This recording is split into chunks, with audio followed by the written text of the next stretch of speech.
Olá, gente. Professor Marcos Dominici. Hoje a gente fecha o módulo, né, de Semana de Arte Moderna, só que nesse exato momento a gente vai fazer atividades relacionadas ao tema. Um abraço, esperando vocês.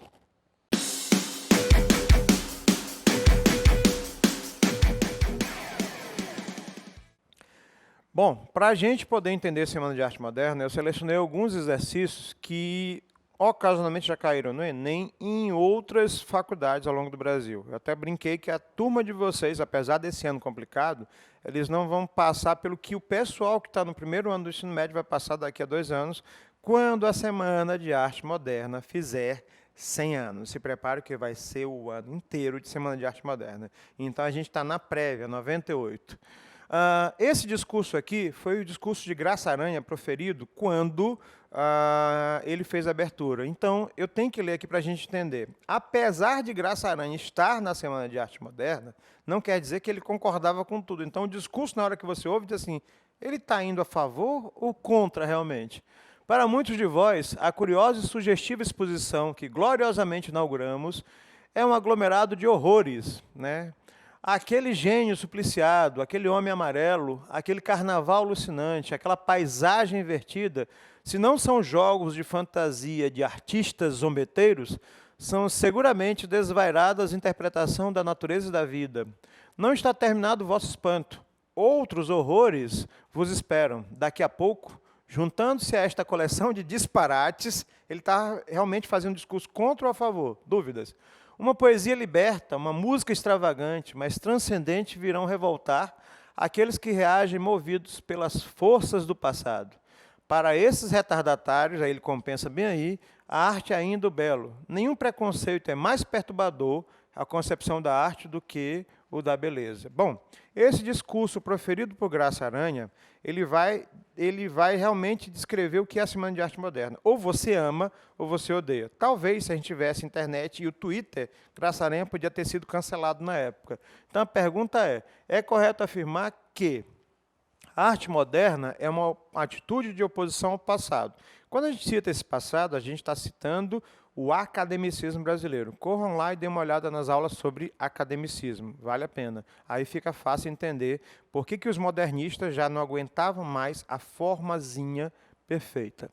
Segunda questão, Enem de 2010. Após estudar na Europa, Anita Malfatti retornou ao Brasil com uma mostra que abalou a cultura nacional no início do século XX. Elogiada por seus mestres na Europa, a Anita se considerava pronta para mostrar seu trabalho no Brasil, mas enfrentou as duras críticas de Monteiro Lobato, aquela pessoa gentil e maravilhosa, com a intenção de criar uma arte que valorizasse a cultura brasileira. Anita Malfatti e outros modernistas buscaram libertar a arte brasileira das normas acadêmicas europeias, valorizando as cores, a originalidade e os temas nacionais. Por que essa resposta?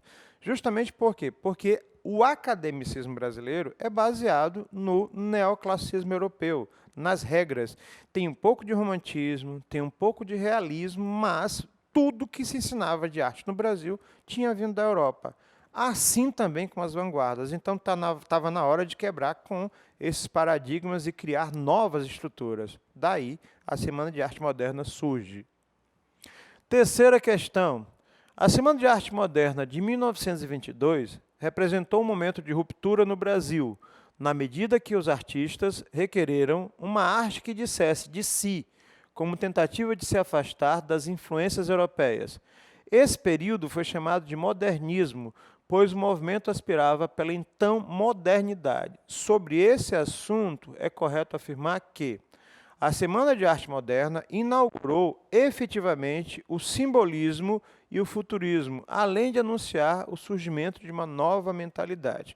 Bom, é interessante a gente entender que esse futurismo e esse simbolismo ele está relacionado diretamente ao que veio da Europa. E o interessante é perceber que esses fatores eles vão interferir diretamente, apesar do futurismo flertar com o fascismo europeu, mas a gente tem a ideia de que a ciência, a tecnologia começavam a invadir o Brasil. Então, vamos pensar para frente. Essa era a ideia e a arte não podia ficar longe disso. Quarta questão, Unesp 2004, né, 2005, segundo dia, perdão. Entre os dias 11 e 16 de fevereiro de 1922, só corrigindo, entre 11 e 18 de fevereiro de 1922, realizou-se no Teatro Municipal de São Paulo a Semana de Arte Moderna. Segundo Mário de Andrade, nosso amigo aqui, né, está no retrato pintado pelo Lazar Segal, segundo Mário de Andrade, as mudanças ocorridas a partir da Semana de 22 e do movimento modernista significaram a fusão de três princípios: o direito permanente à pesquisa estética, a atualização da inteligência artística brasileira e a estabilização de uma consciência criadora nacional. Está inteiramente correto considerar como consequência da Semana de Arte Moderna. Só para esclarecer. No vídeo inicial, eu disse que a Semana de Arte Moderna foi um movimento que aconteceu, mas não aconteceu. Então, a gente pode dizer que é correto afirmar que a formação de uma geração de artistas que romperam com os ditames acadêmicos, o reconhecimento e a valorização das expressões artísticas dos primitivos, a formação de grupos pós-modernismo, artistas tais como o Clube de Arte Moderna e a Sociedade Pro Arte Moderna. Ou seja, a Semana de Arte Moderna aconteceu, mas tinha que sobreviver depois. Como fazer isso? Vamos se juntar por características de pensamento, por similaridades, por necessidades financeiras, entre outras coisas. A gente tem que sobreviver. Quinta questão. As reações negativas do público da Semana de Arte Moderna refletiam e refletem a fixação do espírito brasileiro no propósito de menosprezo das criações nacionalistas. Eu não sei se eu estou correto ou se eu estou sendo absurdo no que eu vou dizer, mas ainda quando se trata de inovações na arte, muita gente, com uma postura conservadora, parece que a gente voltou a 1922, ainda pergunta: isso é arte? Essa mesma pergunta foi feita em 1922. Isso é arte? Né? O pintor Cândido Portinari, sexta questão, nascido em Brodowski em 1903 e falecido em 1962, representou em seus quadros muitos problemas sociais do Brasil da sua época. O quadro abaixo chama-se Café, faz uma representação exagerada dos pés e das mãos dos trabalhadores, e tal exagero cumpre a função de sugerir que os trabalhadores, lembrar que Cândido Portinari, ele é pós-modernista. O interessante sobre Cândido Portinari é que talvez ele seja um dos pintores que mais representa o aspecto social, e ele é muralista, ou seja, ele fazia painéis muito grandes que falavam sobre aspectos sociais e problemas sociais do Brasil daquela época, entre eles a fome e a seca do Nordeste que assolou décadas do Brasil.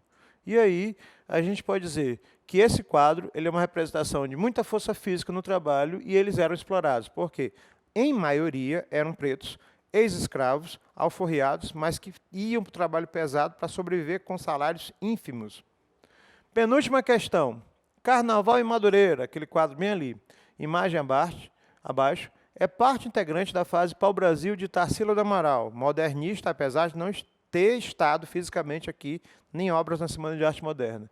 E com base na obra e nos conhecimentos sobre o Manifesto Pau-Brasil, de extremo nacionalismo, de Oswald de Andrade, é correto afirmar que Tarsila e Oswald propõem uma arte ligada às raízes culturais brasileiras, não perdendo de vista a expressão artística moderna, ou seja, misturar brasilidade, nacionalidade e modernismo, que seria o conceito. Nossa última questão, atenção a esse nome, Alfredo Volpi. Ele já caiu no Enem algumas vezes. A solidariedade de seus membros era de ordem vital e não dependia de programas ou embasamentos teóricos. Todos os artistas do grupo Santa Helena, da qual o Alfredo Volpi fazia parte,